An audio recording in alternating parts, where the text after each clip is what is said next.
Alexander Powell froze in the doorway. His hands rose slowly to his head. His breath wouldn't come. The wheelchairs, both of them, sat empty against the wall. And on the floor, his housekeeper was doing something with his paralyzed twins that made his blood turn to ice. What? His voice came out broken. What is this? 18 months ago, a drunk driver ran a red light and destroyed Alexander Powell's world. His wife, Catherine, was driving their twins home from preschool. The impact crushed the driver's side. She died instantly. Jack and Jordan survived, but they didn't walk away. Severe spinal trauma, T12L1 damage. The doctors were clear. The boys would likely never walk again. Alexander built a fortress around his guilt. The best specialists, round-the-clock care, state-of-the-art equipment, everything controlled, everything measured, everything safe. The boys sat in their wheelchairs like prisoners, quiet, barely responsive, eyes that once sparkled now just stared. 3 months ago, Abigail James walked through his door, 29 years old, hired to cook, clean, help around the house. Nothing medical, nothing specialized. But Abigail saw something no one else did. She saw boys, not diagnoses, and she refused to give up on them. For 3 weeks, while Alexander traveled for business, Abigail worked with the twins in secret. Gentle movements, songs, techniques she'd learned when her younger brother had been told he'd never walk again after a bike accident. Her brother ran marathons now. That Tuesday afternoon, Alexander came home early from a cancelled meeting in Denver. He heard something coming from the therapy room, something he hadn't heard in 18 months, laughter. He walked down the hall and opened the door. What he saw stopped his heart. Before we begin, hit like, subscribe, and tell me where in the world you're watching from. If you've ever watched someone fight for a miracle everyone else called impossible, this story will break you open. Alexander's $3,000 Italian shoes felt glued to the floor. Abigail looked up at him, her hands stilled on Jack's legs. The boys sensed something shift their smiles, fading, eyes moving to their father. "Mr. Powell," she started. "What are you doing?" His voice came out harder than he meant. "Why are they out of their chairs?" "I'm helping them." "Helping?" He stepped into the room, heart hammering. "You're not a doctor. You're not a therapist. You don't just—" He gestured at the empty wheelchairs, at his sons on the floor. "You don't do this." Abigail's jaw tightened, but her voice stayed calm. "They don't need to be in those chairs all the time. That's not your call. Mr. Powell, if you just listen, get them back in their wheelchairs." His hands were shaking now. Now. The room went silent. Jack's bottom lip started to tremble. Jordan's eyes filled with tears. Abigail looked at Alexander for a long moment. Then she nodded. "Okay." She helped Jack first, lifting him gently, whispering something soft Alexander couldn't hear. Then Jordan. Both boys reached for her as she buckled them in. Not for him, for her. That hurt more than Alexander expected. "I need you to leave," he said, voice hollow. Abigail stood, wiped her hands on her jeans. "They were happy, Mr. Powell. Just go." She walked past him without another word. The door clicked shut behind her. Alexander knelt beside his sons. Jack's silent tears cut straight through him. Jordan stared at the floor, small shoulders shaking. "It's okay, buddy," Alexander whispered, but his voice cracked. "It's okay. Daddy's here." Jack turned his face away. Alexander stayed there on his knees, hands trembling with something he couldn't name, fear, anger, confusion, all of it crashing together. He'd just seen his sons moving, actually moving, their legs lifting, their faces bright with joy, and he'd stopped it. He looked at the empty mat where they'd been sitting, at the wheelchairs where they sat now, at his sons, who wouldn't look at him. What did I just do? The question echoed in the silence, and he had no answer. That evening, Alexander sat alone in his study. The city lights blurred through the window. His bourbon sat untouched, ice melting into nothing. He kept seeing it, the empty wheelchairs, his son's smiles, Jack reaching for Abigail instead of him. When did that happen? When did they stop reaching for me? He knew the answer. 18 months ago, the day everything broke. Catherine had been driving the boys home from their preschool recital. Jack wore cardboard bee-wings covered in glitter. Jordan had a paper sun taped to his shirt. She'd sent Alexander a photo while he was in a board meeting in San Francisco. He never opened it. She called once. He silenced it. The drunk driver ran the red light doing 70. The impact crushed the driver's side instantly. By the time Alexander's plane landed in Boston, Catherine was already gone. The boys were in surgery. He remembered the hospital fluorescent lights that burned his eyes, machines beeping in rhythms that felt like mockery, doctors speaking in careful, measured tones. Severe spinal trauma. T12L1 vertebrae. We're doing everything we can. But hung in the air like smoke. 3 days later, the prognosis came. Jack and Jordan would likely never walk. Nerve damage, compromised function. Physical therapy might maintain muscle tone, but miracles, those didn't happen in real life. Alexander buried his wife on a Tuesday. His sons watched from their new wheelchairs, too young to understand why Mummy wasn't coming home. He made a promise at her grave, kneeling in mud, rain soaking through his suit. I'll take care of them. I swear to God, I'll take care of them. But grief doesn't care about promises. For a year, Alexander threw money at the problem. The best doctors, the best equipment, specialists from Switzerland, protocols from Germany, experimental treatments from Israel. Nothing worked. The boys grew quieter, more distant. Eyes that once sparkled with mischief turned flat and empty. Alexander told himself it was the injury, the trauma, the loss of their mother. But deep down, he knew the truth. They'd lost him too. He'd been so focused on fixing them that he'd forgotten to see them. And now, 3 months after hiring Abigail James to bring some warmth back into his cold, sterile house, he'd just caught her doing something that terrified him. She'd gotten them out of their wheelchairs, and they'd been happy. At 2 in the morning, Alexander couldn't take it anymore. He reached for his tablet and pulled up the security footage from that afternoon. He had to know. What exactly had she been doing with his sons? The timestamp read 2:47 p.m. Alexander pressed play. Abigail sat on the mat, legs folded beneath her. Jack and Jordan were beside her, not in their wheelchairs, but on the floor. She was humming something soft, hands moving gently along Jack's legs. There you go, sweetheart. Her voice came through the speaker. Just a little stretch. That's it. Alexander leaned closer to the screen. Jack's foot moved, just barely, a small flex of his toes. Alexander's breath caught. He rewound it, watched again. It happened. It actually happened. His son's toes moved. He scrolled forward. At 3:02 p.m., Jordan reached for Abigail's hand with shaky fingers. She took it, squeezed gently, and the boy smiled. A real smile, the kind Alexander hadn't seen since before the accident. His throat tightened. He kept watching. Week 1. Abigail singing while the boys were still in their chairs. Gentle, patient, no pressure. Week 2. The boys on the mat. Abigail guiding their legs through slow movements, Jack giggling as she helped him reach for a stuffed elephant. Week 3. Day 4. Jack's toes flexed again, stronger this time.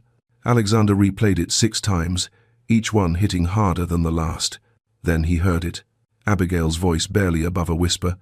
Lord, the doctors say they can't, but I see them trying.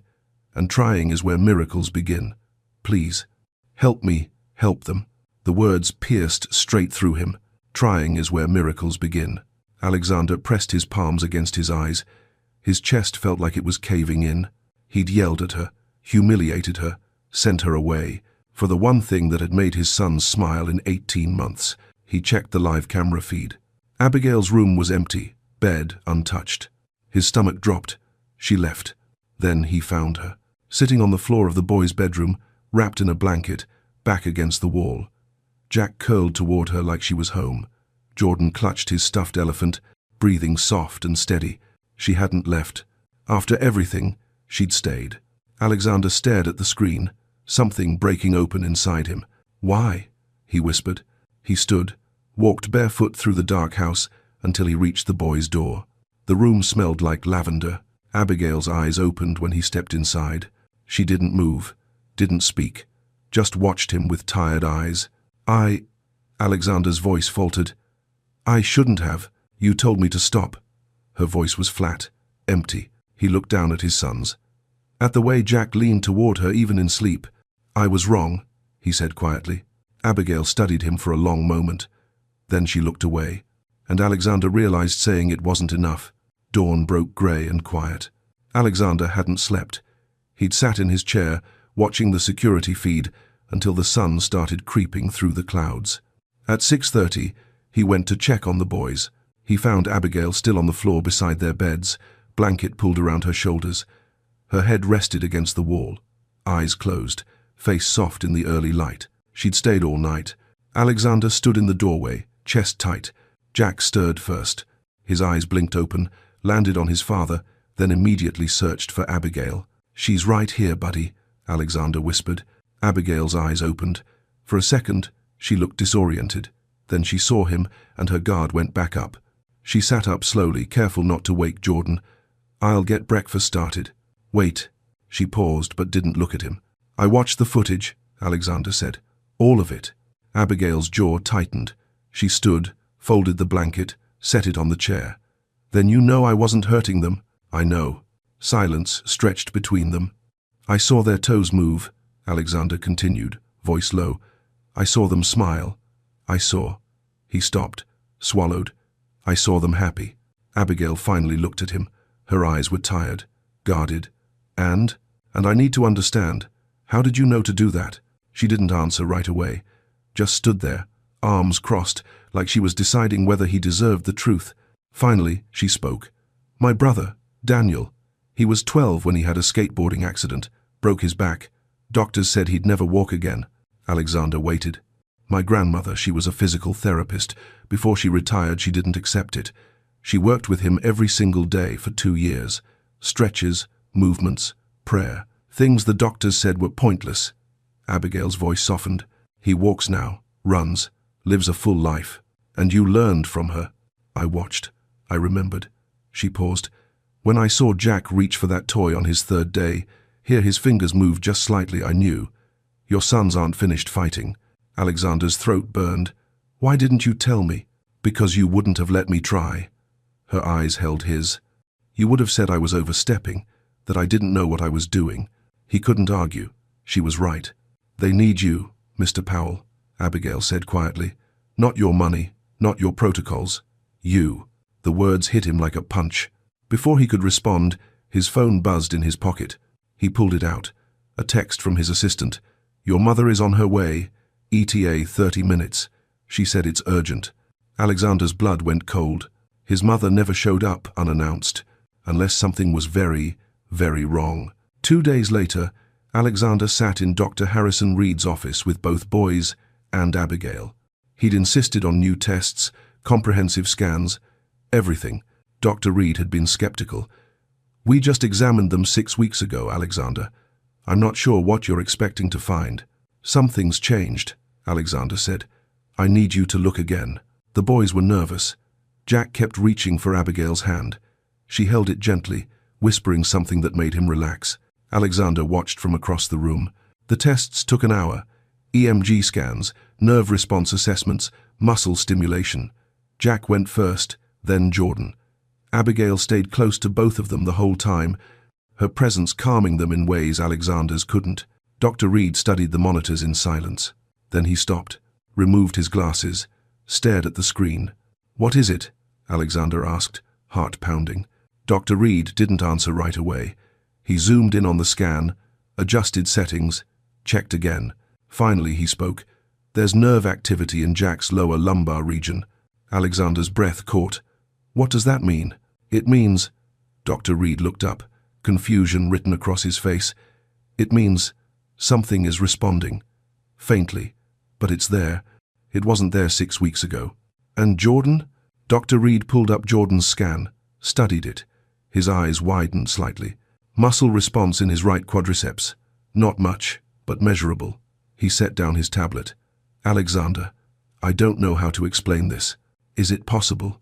Alexander's voice shook. "Could they? Medically, this shouldn't be happening." Dr. Reed looked at the boys, then at Abigail. "What changed in the last month?" Alexander glanced at Abigail. She sat quietly, hands folded in her lap, eyes down. "Someone who refused to give up," Alexander said softly. "Doctor." Reed studied Abigail for a long moment. "What kind of therapy have you been doing?" Abigail looked up, uncertain. "Nothing formal, just gentle movements, stretches, songs, presence." "Presence," Dr. Reed repeated. "Yes, sir." He was quiet for a moment. Then he nodded slowly. "Whatever you're doing, don't stop. I'll document everything, monitor their progress. But," he paused, "this is extraordinary. Procortes." Alexander felt something crack open in his chest. Hope. Real, terrifying, impossible hope. That night, his phone rang. His mother's name flashed on the screen. He answered. "Mother." "I'm coming to Boston," Margaret Powell said, voice clipped and cold. "We need to talk about this woman you've hired." Alexander's stomach dropped. "How did you—" "I have my sources. I'll be there tomorrow morning." The line went dead. Margaret Powell arrived at 10 in the morning. Alexander heard the car pull up, watched from the window as his mother stepped out, pearls, tailored coat, hair perfectly set. She moved like a woman who'd never questioned her place in the world. He met her at the door. "Mother." "Alexander." She kissed his cheek without warmth. "You look tired." "I've been busy." "I'm sure you have." Her eyes swept past him into the house. "Where is she?" "If you mean Abigail, she's with the boys." Margaret's lips pressed into a thin line. "We need to talk. Now." They went to his study. Margaret didn't sit. She stood by the window, hands clasped in front of her. "I spoke with Patricia Whitmore yesterday," she began. "She mentioned you've been letting an unqualified domestic employee conduct physical therapy on your sons." Alexander's jaw tightened. "That's not— Do you understand the liability?" Margaret's voice cut like glass. "The danger? This woman has no medical training, no credentials, and you're allowing her to experiment on traumatized children. She's not experimenting. She's helping them. You don't know that." Margaret turned to face him. "You're desperate, Alexander. I understand that. But desperate men make catastrophic decisions." The doctors saw results.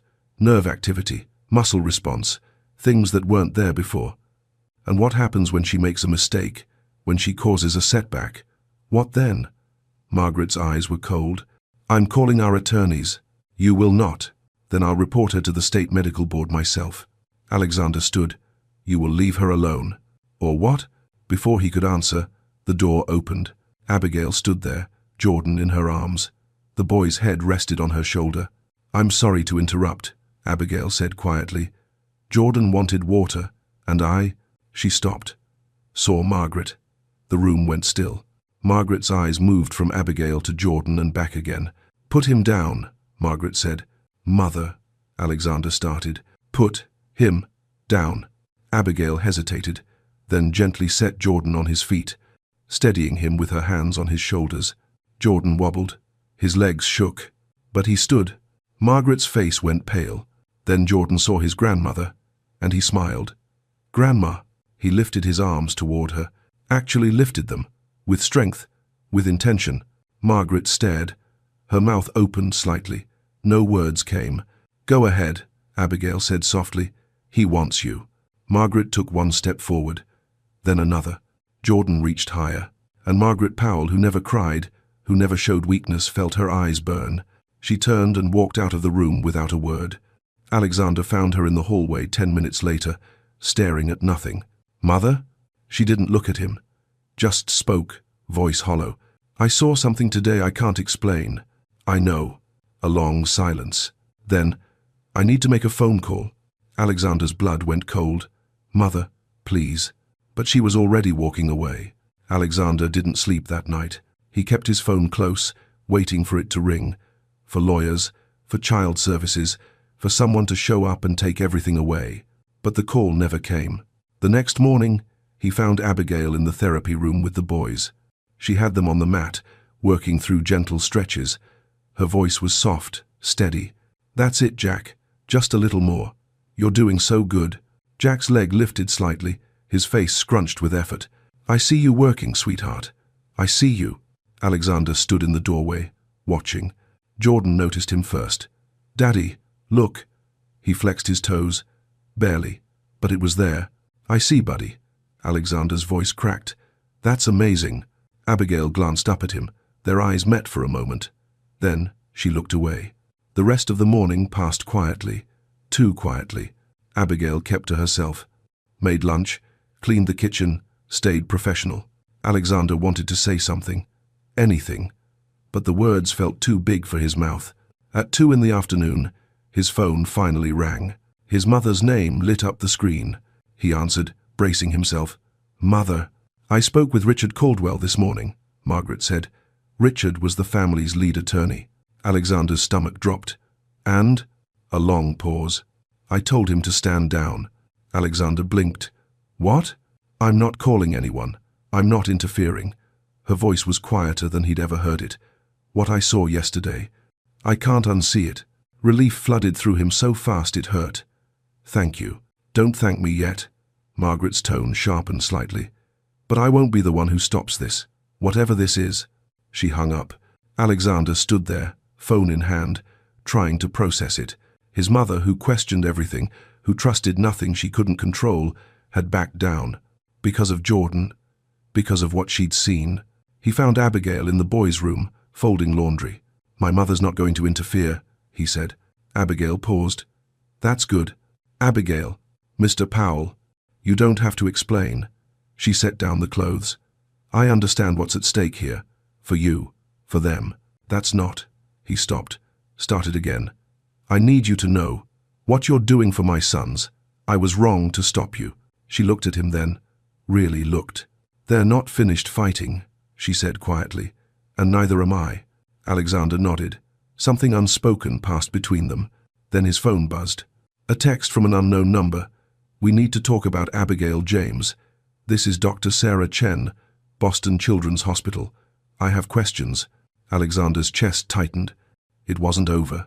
4 days later, Alexander came home from a morning meeting. The house felt different. Too quiet. He walked through the rooms, calling her name. "Abigail?" Nothing. He checked the kitchen. The therapy room. Her bedroom. Empty. Her clothes were gone. Her bag. Everything. On the kitchen counter, he found a handwritten note. "Mr. Powell, your mother was right to be concerned. My presence is causing conflict in your family, and that's the last thing Jack and Jordan need right now. Please don't stop working with them. They're so close. The exercises are in the blue folder in the therapy room. Dr. Reed can guide you. Thank you for letting me be part of their lives, even for a little while. Abigail." Alexander's hands shook as he read it again. No. He went to find the boys. They were in the therapy room, sitting in their wheelchairs by the window. Silent tears streamed down their faces. Alexander knelt in front of them, heart breaking. "What's wrong, buddy?" Jack looked at him with red, swollen eyes. "Where's Miss Abby?" His voice was barely a whisper, and then Alexander froze. It was a full sentence. The first full sentence Jack had spoken since the accident. "Where's Miss Abby?" Jack said again. Louder this time, desperate. Jordan started crying harder. "We want Miss Abby." Alexander pulled them both close, his own tears falling. I know, buddy." But as he held his sons, feeling them shake with grief, hearing them speak for the first time in 18 months, something crystallized inside him. His mother's concerns didn't matter. The protocols didn't matter. His pride, his control, his fear, none of it mattered. What mattered was the woman who'd given his sons their voices back. And he'd let her walk away. Alexander pulled back, wiping his son's tears. "Stay right here, okay? I'm going to fix this." "You're bringing her back?" Jack's voice cracked with hope. "I'm going to try." He grabbed his keys, his phone, called his assistant while running to the car. "I need an address. Abigail James. Now." "Sir, I can't just." "Now." 10 minutes later, the address came through. Dorchester, a modest apartment building across town. Alexander drove through Boston traffic like a man possessed. Rain started falling, light at first, then heavier. His hands gripped the steering wheel. "Please be there. Please." He found the building peeling paint, shared front porch, narrow stairwell, 3rd floor, apartment 3B. He took the stairs 2 at a time, stood in front of her door, rain-soaked, breathless, and knocked. The door opened. Abigail stood there, eyes red from crying. "Mr. Powell." "My sons spoke today." Alexander's voice broke.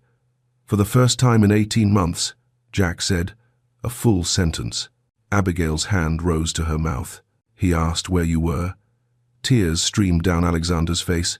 "You gave him his voice back, and I let you leave." "Your mother." "I don't care." He shook his head. "My mother saw Jordan reach for her, and it changed everything. But it doesn't matter what she thinks. It doesn't matter what anyone thinks." He swallowed hard. My sons need you. I need you. Mr. Powell, please. His voice cracked completely. Come back, not as the housekeeper, as family, as the person who saw my sons when everyone else, including me, had stopped looking. Abigail's tears spilled over. They really asked for me? Alexander nodded, unable to speak. She looked at him, this man, who'd arrived at her door in the rain, broken open, finally seeing clearly. Okay, she whispered. I'll come back. 4 months later, on a Tuesday morning that felt like any other, everything changed. In the therapy room, Dr. Reed and a physical therapist stood watching. Alexander stood by the window, hands clasped like prayer. Jack stood on the mat, Abigail's hands supporting him lightly at the waist. You ready, sweetheart? She whispered. He nodded, small jaw set with determination. She let go. Jack took 1 step, then 2, 3, 4 unassisted steps before his legs wobbled, and Alexander caught him, both of them sobbing. Jordan, watching his brother, pushed himself up, took 2 shaky steps of his own before Abigail caught him, tears streaming down her face. Dr. Reed wiped his eyes. 23 years in neurology, he said hoarsely. I've never seen anything like this. Alexander held Jack close, looked at Jordan in Abigail's arms, and whispered the first real prayer he'd said since Catherine died. Thank you, God, thank you. 10 months later, the Powell Recovery Initiative opened its doors. A foundation funding unconventional therapy for children with spinal injuries. Approaches rooted in hope, persistence, and love. Abigail became the program director. At the ribbon cutting, Margaret Powell stood beside her. Margaret didn't apologize, but she shook Abigail's hand. You proved me wrong, Margaret said. That's rare. It's Margaret now, not Mrs. Powell. Alexander stood at the podium, looking at the crowd. At Abigail. At Jack and Jordan standing beside her, standing no wheelchairs, no assistants. 18 months ago, I thought my sons' futures were over, he said. I thought accepting their limitations was the responsible thing to do. He paused, voice thick with emotion. I was wrong. Hope isn't reckless. Giving up is. And sometimes the most qualified person in the room is the one who refuses to accept impossible. The applause was thunderous. That evening, in the therapy room where it all began, Jack and Jordan raced toy cars across the floor, standing, wobbling, laughing with pure joy. Abigail sat on the mat, watching them with quiet pride. Alexander joined her. Their shoulders touched. You gave them their lives back, he said softly. No, Abigail smiled. They were always fighting. I just refused to let them fight alone. The wheelchairs sat folded in the corner, covered with a sheet. Unused. No longer needed. Jack climbed into Alexander's lap. Daddy, can Miss Abby read us a story? Of course, buddy. The one about the train, Jordan added. I think I can do that, Abigail said, smiling. As evening light filtered through the windows, Alexander realized something. He'd come home that day expecting to find his sons trapped in their limitations. Instead, he'd found the woman who would free them all, not through medicine alone, but through something doctors couldn't prescribe. Love, presence, and the quiet, unshakable belief that miracles still happen when someone refuses to give up.